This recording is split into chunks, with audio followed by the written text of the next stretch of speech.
right. So welcome everyone to Holographic Health. This is episode number 9 with Simon and Kate. And today we really wanted to delve into a couple of topics, and I'm sure more will come in as we go through, but it was around the concept of self-love and also bringing simplicity back into life, or just kind of viewing things from a more simple lens. So, and this kind of started because, yes, Simon, we were talking about kind of Louise Hay's book, and I've just started to reread it. I've already read this before, and I was just having all these aha moments, and I've been speaking with a lot of friends, and a similar theme has been coming up. And Simon, I know that you know, but Louise Hay has said in here that everybody she worked with, pretty much almost everyone, the key belief she found was running was, I'm not good enough. And basically surrounding that was really, well, people don't love themselves.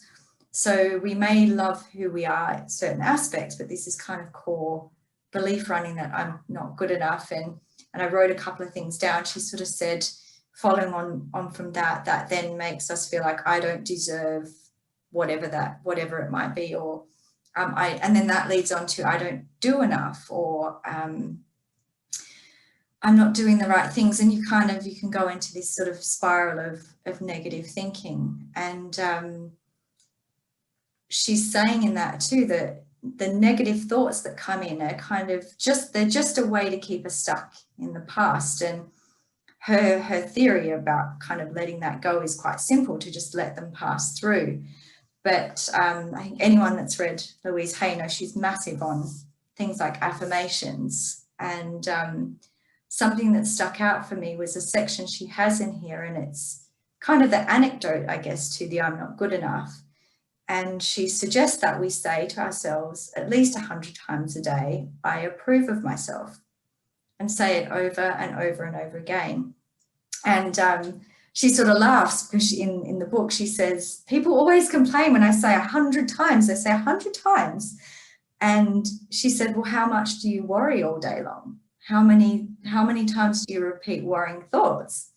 Probably more than 100 times. So that's why she says, 100 times a day to say, I approve of myself. And then to notice what comes up as you do that, because you might start to say, I approve of myself, and your mind might start to say, well, who am I to approve of myself? And I don't deserve to approve of myself. And you can notice all these things come in, and that's when she's suggesting to let them pass and just to keep telling yourself that you approve of yourself. And I just thought it was an interesting topic that we could talk about or around, because a lot of our thoughts are unconscious, and bringing them to awareness and to consciousness means that we can see what's there and we can work with that. And I've noticed it myself over the past year, trying different things, carving new ways of being, and my mind is giving me a lot of chatter at times. Who are you to do this? You're not good enough for that, or see, it didn't work, or what, these kind of things. But actually things are going really well, and I'm healthy and I'm well. But it's just very interesting what the mind throws up all around this topic of self-love.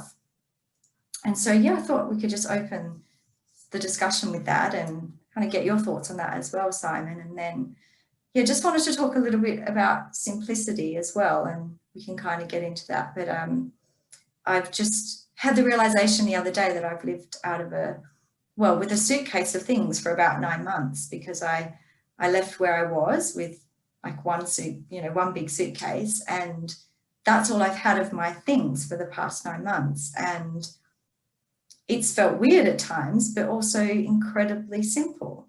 And so I have a very small amount of clothing to choose from, and shoes and whatever. And I can't even remember what's in my boxes in terms of my things and my stuff. So, there's a few things, but I've realized how much easier life is the simpler you make it.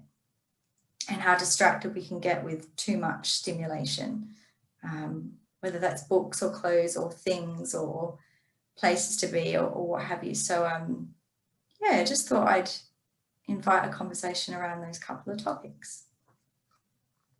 Yeah, no, they're great topics. And when you messaged me the other day with these, I was like, yeah, that's something we can really get into. You know, we maybe not even going to have enough time to cover that. But the thing that comes up for me immediately when we talk about self-love, I mean, firstly, yeah, I totally do would agree with what you're saying, with what Louise Hay has been, you know, she was saying this many, many years ago, but in my experience as a healer, I would definitely say that this is the underpinning core belief for just about everyone that I work with, that I'm not good enough. And it's this lack of self-love that in a way is at the core of all the suffering that people experience, you know, and all the myriad of ways that manifests, and not least into the physical body. So I just thought, I was just thinking when you said that just now about I do not love, you know, that people will have this maybe often have this subconscious narrative, constant narrative of I'm not good enough, for example. I don't love myself, I'm not good enough. So it's like, who is the self is in this, you know, and there's different layers of self. Of course, there's the mind that's often kind of having this narrative, but who's the mind communicating to? And the mind's communicating to the body, and the body is also the self, and the body is a community. And this gets into the name of our channel here, the holographic health. The body is a community of trillions of cells. So when you're saying or thinking, I'm not good enough, you're actually giving that message to every single one of those cells. And this has a huge effect on each of those cells. And then, of course, in turn, on each of our organs, and then on, you know, on the body as a whole. Now, depending on the specific thought form and belief, each of those thoughts and beliefs will have a different frequency. So they will affect cells and organs in different ways, and they'll affect different cells and different organs. And this is why in, say, TCM, traditional Chinese medicine, we can correlate or connect different thoughts and emotions with different organs. Yes. So because the frequency of different thoughts and emotion, different emotions, different thoughts will have different frequencies, so they'll affect different organs. And the other thing that came up for me when you were speaking just now about this is the work of Emoto. I forget his first name. Japanese. His first name? He talks about the water forms and exactly, and the way that words and thoughts and feelings, all of these have a huge effect on water. And he did. I'm sure. I know you're familiar with this, and I think by now, you know, many of the people that listen to channels like this are already familiar. But if you're not, basically what Emoto was able to do was he mastered a process of freezing water in a way that he could isolate like individual water crystals and study those under a microscope. And so he started to explore with the water, how would water responds to different feelings, to different thoughts, Mm-hmm. to different words, even to things like music, to prayer. And he studied, I don't know, hundreds, thousands of cases with different water, exposing them to all these different kind of energy in all these different forms, and observing that water both before and after. And you know, without exception, when the water was exposed to positive thoughts and feelings, and this is where Louise Hay's affirmations come in. Mm. So if the water was exposed to "I love you," "You are beautiful," "You are good enough," then that water would produce the most beautiful crystals, you know. And if anyone's interested in this, you know, find there's things, there's movies on YouTube. He has a beautiful book called Messages in Water, and all illustrated, and you can see the illustrations, and they're absolutely phenomenal. These crystals are just so beautiful. And and the opposite was true as well too. So if he took the same water and exposed it to, I don't know, "I hate you," "You are not good enough," these kind of energies, whether it be just through thought or through actual words. And the other thing that he would do would write these words and paste them or tape them onto the vial of water. So even just through the written word, it would actually change the water. And then if it was exposed to more kind of negative thoughts, feelings, and emotions, then the water, the crystals would be deformed and quite ugly. And he was even able to transform really water that was really, what's the right way to describe it? It was so removed from its natural form that it didn't have a proper structure, like really bad quality water, Got let's you. say. Like chemical filled water, I suppose. Like Yeah, chlorine and and fluoride and stuff. purely through this process, transform it to beautiful water. You know, so I think, you know, the significance of this, when in the context of what we're talking about today, is that our physical bodies are a huge percent water. It's I don't know the exact number, 60-70% water. You know? So It's when very you high. are, Yeah. it's very high. So when you are speaking those words, "I'm not good enough," or thinking, "I'm not good enough," "I can't do this," "I don't deserve that," whatever it is, these kind of words and the thoughts, the feelings that go with it, then you're literally transforming that water in your body. And that water is, it's your blood, it's your lymphatic system, it's in every single cell, it's in every single bacteria, you know. So, you know, when you start to understand that, then you can actually really start to get a sense of how our thoughts, feelings, words have an impact on our physical health. Now, back to the what you're saying about with Louise Hay with the affirmation. It really, really does work.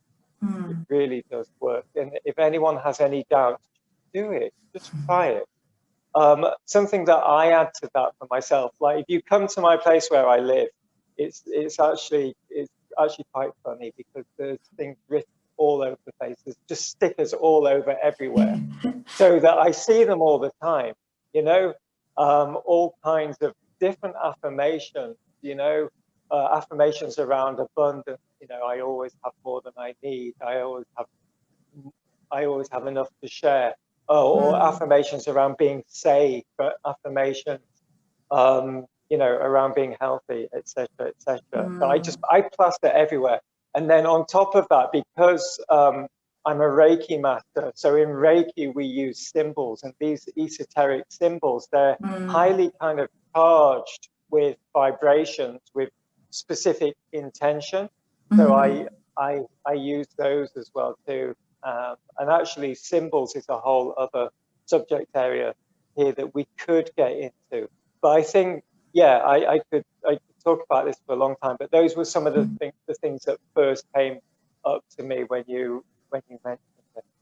Yeah, and I think it's, you know, more and more now, you know, some people are very analytical and they like, you know, this all sounds very, you know, some people might, well, this sounds all sounds great, but, you know, does it really work or what have you? And even scientifically, it's proven. And, you know, I've just, you know, I've got Louise's book with me because there were a few things I wanted to kind of read from some of it, but just based on what you were saying, it's there's a passage in here that makes complete sense, and she says, you know, thoughts have no power over us unless we give in to them.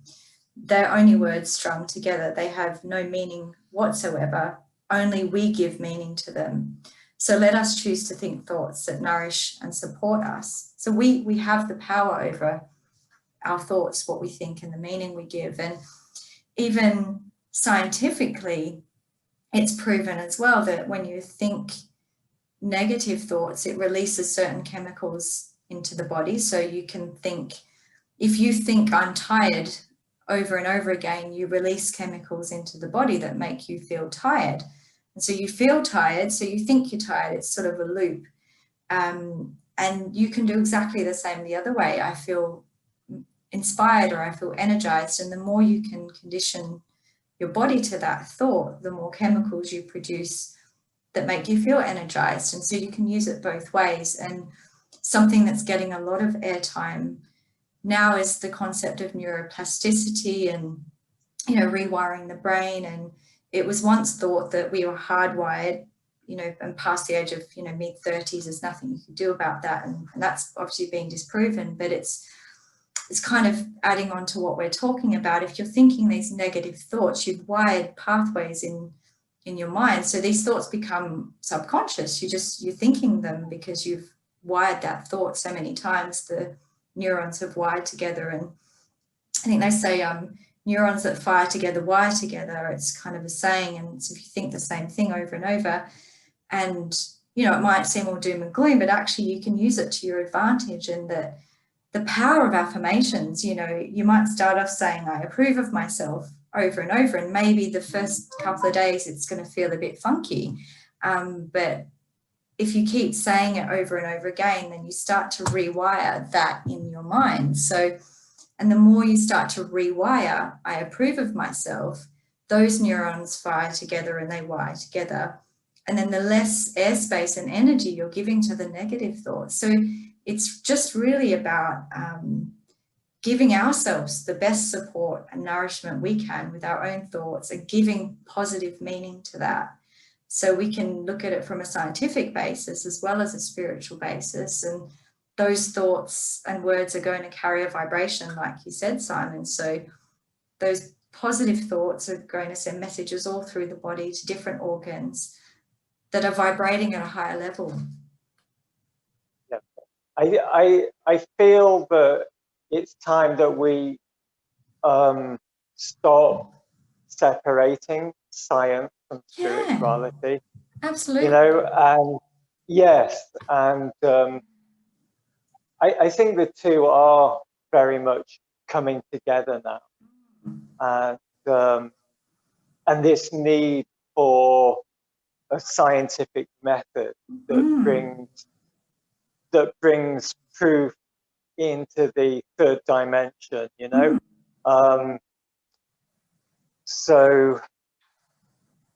So yeah, what else can I really add to what you've said, other than the affirmations from my experience work so well? I mean, yeah, talking about, you know, the neurons that fire together, wire together. I mean, it's long been understood and known that if we repeat something 21 times, then it reprograms. It reprograms into the back of the brain. So the back of the brain is more where our autopilot is. So the front of the brain here is where our awareness is. Yeah. And so as you said before, you start to bring awareness, and you start to to make choices from a place of awareness, even if it feels a bit funky. I like that word. I'm going to use that word. Even if it feels a little bit kind of challenging at first, and maybe, but as you repeat, you know, a way of thinking or an affirmation or a way of doing something, it kind of makes its way to back there, where it becomes it becomes a new pattern. So we're literally, you know, we're literally reprogramming ourselves all the time.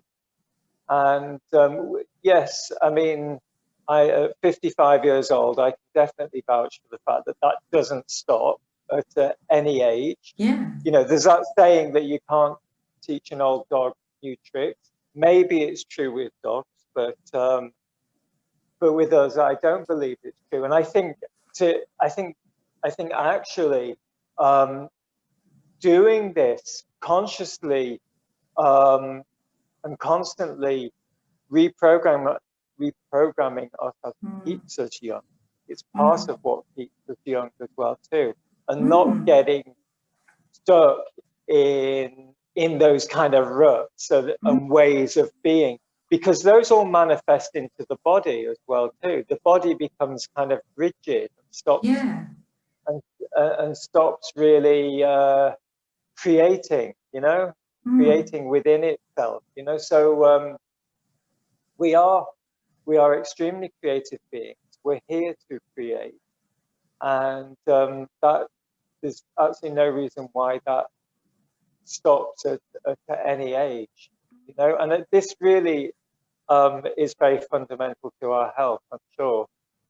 Yeah, it just made me think actually about. Sorry, sorry, and go one more ahead, thing, yeah. and in terms of the aging process as well, because that is beliefs as well too. Those beliefs that by this age I should be like that, or by this age my body's going to be in such a way, you know. And I think that's being kind of quite hardwired into us collectively, to expect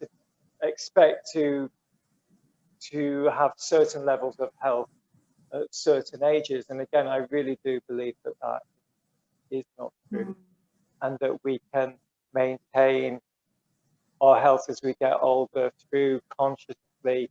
Of course, there's things that we need to do physically, you know, whether that's to do with our diet, with exercise, things like that. But at a mental, emotional, spiritual level, there's absolutely no reason why we cannot continue to be creative and really fit and really thrive as we get older. Yeah, actually, the point that you just said, I think we must have been thinking the same thought at the same time, because that's exactly what I was going to mention, actually, that about the aging process, and things like Alzheimer's and dementia are on the rise dramatically, and that's quite scary. But it's not something I worry about because of the things you and I are talking about now. So focusing on your mind and reprogramming yourself, that's keeping the mind nice and active and malleable, and helps as you age in numbers in years. Doesn't mean that you need to age like we're typically told that you will. And you know, it made me think of actually something someone said to me, I think many years ago. I was nearly 26, and there was a personal trainer in a place I worked at, and he basically told me, you know, after the age of 26, everything declines and your muscle mass goes down. And I wasn't into all of the kind of stuff that we're into now and we're talking about. But I remember at that moment thinking, I'm not accepting that thought. I'm not accepting that belief, what you're telling me. And I was very sick in my 20s, and that's how I got into health and healing. So, you know, I'm 39 now, and I'm healthier now than I was in my 20s. Absolutely. Much healthier, more vibrant, fitter, all the rest. And I feel like if we look at our programming, I think we can even look at, you know, maybe you might think, but I've got all these thoughts in here. I've been programmed with all these things and I don't like them, or it feels sticky, or it's kind of a lot of gunk in there. That's like perfect, because you know that you can become aware of what's there, you know, whether you write it down in a notebook or as you have a thought, get it out and get it down. And then you can work with that. You can go, oh, okay, look what's in there and what I want to put in there. And I think that's the exciting creative part about it. You can recreate yourself and your programming and your thoughts and what's, you know, so what do you want? You know, what do you want to feel and believe about yourself? And it's a process like anything, but I feel like it's pretty exciting, actually. It's very exciting. And, yeah. you know, energy is not in any fixed state. It's never in a fixed state. And everything is energy. We are energy. And energy is always becoming something from moment to moment. It's something like 7 times per second, or it may even be more than that. Yeah. You know, that it actually becomes something, that this energy becomes something. Okay, so let's say it is 7 times per second. I might have got that number wrong, but let's work with that. Whether it's 7 or 700 or 7,000, it doesn't actually really matter. The fact is that constantly that energy is becoming something. So we are constantly, in a way, dying and being reborn 7 times per second. Yeah. And so what that energy is responding to in terms of what it manifests as is consciousness. That is it. That is everything that energy is responding to, is consciousness.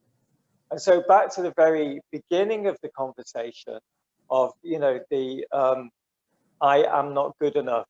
You know, so the question is, who is the I? So ultimately, I is the consciousness that is the witness, the observer of this experience of being. And the consciousness is constant. That's not coming and going 7 times per second. You know, that is arguably, that's eternal. Arguably, that is the eternal essence of who we are, and each of us, our consciousness is part of the collective consciousness, and it's part of God consciousness, or source energy. So our bodies, as energy, as manifestations of energy, are coming into existence 7 times per second, however many times it is. And every single time that they come into manifestation, it's in response to consciousness, to you, to each of us, you know. So we can literally, and this is how miracle healing happens, and instant healing, you know. And as a healer, I've witnessed this several times, both in myself and in other people, how we can literally just change who we are, even physically, from one moment to the next. It just takes a shift in consciousness, you know. So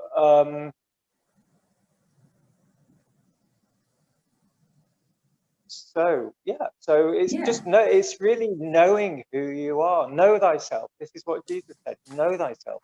You have to know yourself.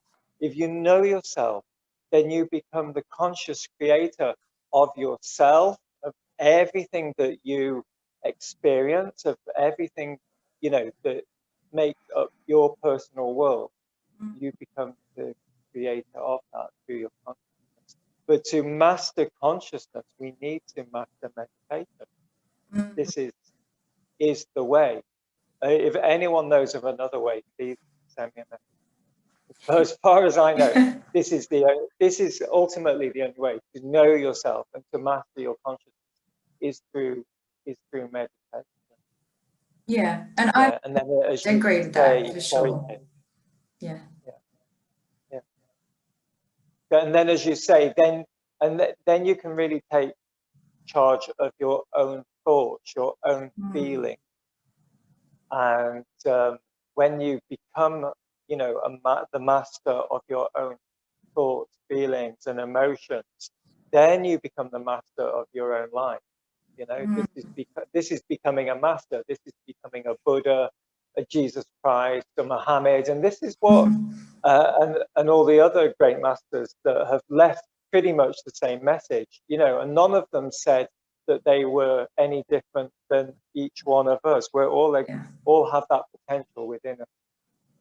Yeah, and I think it's, you know, a lot of the messages through that too is that, you know, God is not outside of us, it's within us. We are that. So it's all, and it's like the meditative process, it's going within, it's introspection.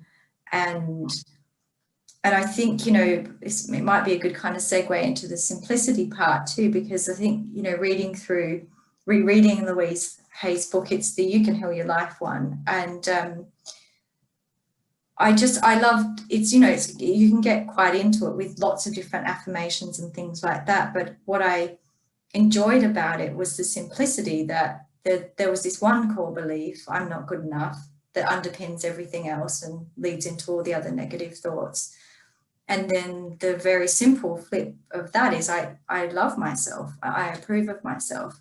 And so there's many, many affirmations and many processes and lots of different things we can do. But I feel like what a lot of us need now is more simplicity to what we do and think in our lives. And that was sort of just something that was coming through as I was reading through the book, that there's many suggestions in here, but the core that kept coming up was, yeah, I don't love myself, or I'm not good enough. And then, you know, this real focus on a whole exercise just around continually telling yourself that you approve of yourself. And that's what started me on thinking about different areas of life and just my life, and a bit of reflecting, because, you know, reading these kinds of things, you reflect a bit and you start to go, what are my thoughts that are going on? What's running for me? And I think it was sort of bugging me at first, how simple I had to go with things.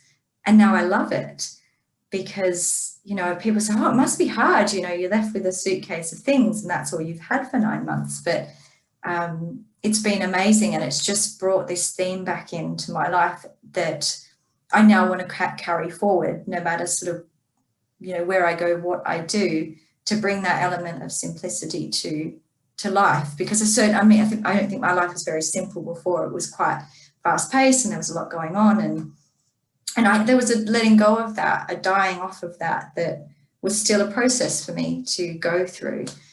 And, you know, and I feel like it's probably relevant for quite a lot of people, especially in this last year, you know, simplifying, not going out so much, or whatever it happens to be.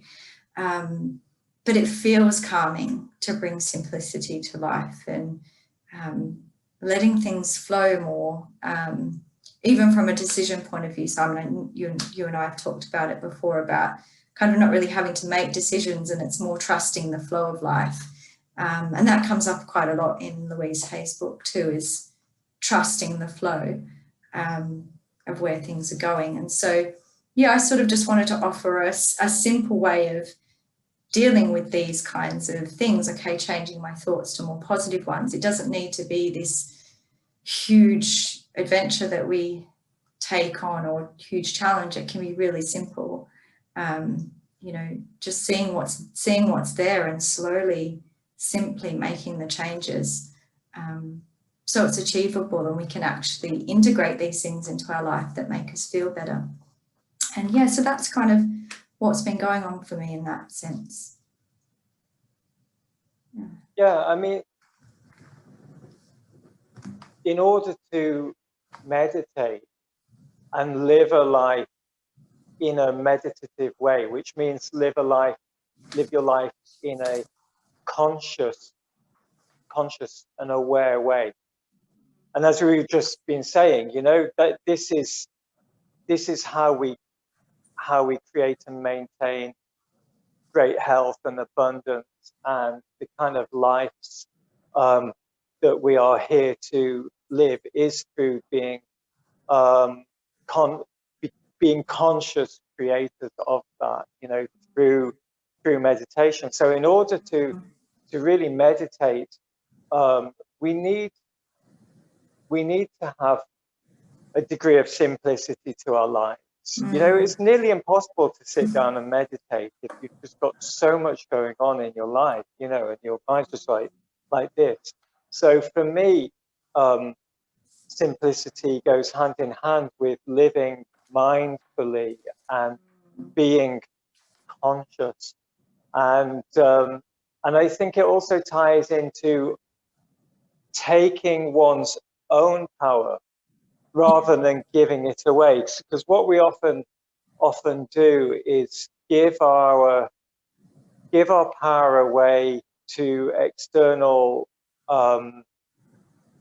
things. What I mean by giving power away is actually giving external things, whether it be material things or people or situations or whatever, giving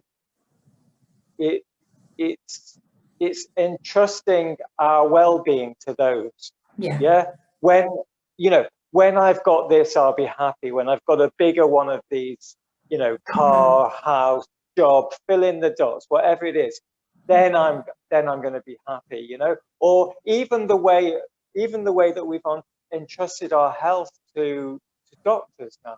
It's like, okay, I'm sick, I'll go to the doctor. The doctor will sort me out, you know. So we're constantly giving away, and in doing this, it's like we accumulate so much stuff. We accumulate so many belongings, so many people that we feel that we're dependent on. Now, there's nothing wrong with having loads of great relationships, and there's certainly nothing wrong with doctors. I'm not saying that, but to have any kind of dependency on anything externally, ultimately, that for me, that makes life extremely complicated. In fact, just this morning, I just going off track a little bit here, but I forget exactly why. I was talking to somebody about property and land ownership, and I'm very much of the mind, and always have been, that land ownership, property ownership, actually, I never see that as a what's the right word? Which doesn't quite make sense. The right word. To own land. I mean, owning it doesn't make it doesn't make sense. Anyway. It's just it's a complete nonsense, isn't it, when you actually think about it? But anyway, I can't think of the word I can't find the word I was thinking of, but I see those as just liabilities, actually. You know, that for me infringe upon my freedom and my and being able to be nimble in life. You know, like you were saying, like this last year or so, you're living with one bag, and how freeing that is. You know, you're not having to make all these complicated choices all the time. And that was the other thing that came up with like land and property ownership, is like that responsibility of maintenance, and then that fear of what if the value goes down, or what if there's a natural disaster, or what if, you know. So all these kind of ownership of possessions, or even, as you say, how can you own land? I mean, you can't, but even if it's a perceived ownership, it creates so much complexity and can really limit our freedom.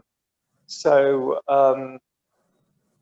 yeah, I'm really with you there on simplicity, and I went through a similar process to you some time ago when I moved over to Thailand, because I literally just came with a couple of bags, and getting rid of stuff was just one of the most amazing experiences. So good, of my doesn't life. it? I feel like, and I do it regularly now. As soon as I get a sense that I've got more than 2 bags worth of stuff, it's like, okay, let's get rid of it. No, it's really, really nice. If you've been watching if you've been following our channel, you'll probably notice I probably wear the same shirt every time. you know, I don't have too many shirts. I do wash it in between, I promise that. But yeah, it is. It's extremely liberating. And if I may, I'd like to just also connect this in with food as well too, because I think Yeah, for me this applies to food equally. absolutely. Yeah. Yeah, We I complicate it I so much and we don't need we to. complicate it, and Yeah. again we believe that we need more to be healthier. We need to get more vitamins. We need to have more protein. We need to have more whatever it is, and we don't. We don't. Less is absolutely more when it comes to Yeah. food. Yeah, your body. Every single person listening to this, your body needs very, very little and knows exactly what to do. If you stop stuffing it with too much food, it knows exactly what to do. And if you listen to it, it knows exactly what food it likes as well too. And that's probably quite a very short list. Yeah. And that's why if you look at some of the most magnificent animals in the natural world, they may eat two, three, half a dozen Yeah. varieties of plants, and if they are carnivores, maybe one or two meats that Yeah. they eat of. Yeah. That's it. That's it. Mm-hmm. You know, and so in many ways, in terms of our physical body, anyway, um, you know, everything does start with food. So I'd really suggest to look at what you're eating and see how you can simplify it. Just eat what you like, what the things that your body likes and feels good, you know, and it really will only be a handful of things. Yeah. Yeah, I love that, Simon. I think we're sort of coming up to time as well for our Yeah. session and talk. We could just kind of keep going forever, but yeah, I love what you mentioned then, because I think my own journey through studying nutrition, and I did 6 months of all the science masters part and finished that up last year, and I sort of, you know, learned an incredible amount, and then I got to the end and I just thought it just is so much simpler than this. And it's great I've got all this knowledge now, but really at a basic level, what I teach people is how to tune into their own inner nutritionist, if you like. It's like when you get up in the morning and you decide what you're going to wear for the day or what friend you might call. You do the same with food. You know, what do I feel like today? What does my body need? Obviously, there's a much longer conversation around kind of doing that, kind of clearing out the junk so you can. But yeah, I felt like today kind of the talk for us was more around a lightness to life and to our thoughts and to how we love ourselves and how we nourish ourselves and clothe ourselves and live our lives, just to bring a lightness, to bring simplicity and exactly like you said about taking your own power back, because the simpler your life is, the less you really need to ask anyone for much, because you've simplified all these different aspects, and within that becomes that calmness and that ability to meditate more and relax and tune in. So that, yeah, I feel like we covered what I was hoping to today for people, and hopefully it's been supportive as well. Yeah, I hope so. Yeah, a really, really interesting subject. So I guess really to summarize is to really pay attention to our inner dialogue. This is so important, yeah, and to catch ourselves when that inner dialogue is not life affirming, it's not affirming of our, you know, of our well-being and abundance and loving ourselves. And yeah, the saying that comes to mind here is fake it till you make it, you know. Yeah. And as you said, if at first it feels a little bit funky, Okay. that's okay. But just keep with it. Just keep with it. Eventually it starts to become your truth. And then that starts to manifest into your body and into your world. aligned experience. Yeah, Keep amazing. it simple. Keep it simple, yeah. And like always, if you know, Simon and I love to help with these kinds of things. So if you want to reach out, our contact will be in the notes. And I'll also put a link in there for the guy, we can't remember his first name, but that does all the water. Emoto, Emoto, yeah, I can't remember his first name, yeah. but I'll pop a link in for that as well. So you can check that out. Yeah, do. Yeah, that would be good. Thank you. Yeah. Great. Thanks, everyone. Thank you. Thank you. All right then. Thank you. Thanks, Simon. Thank you.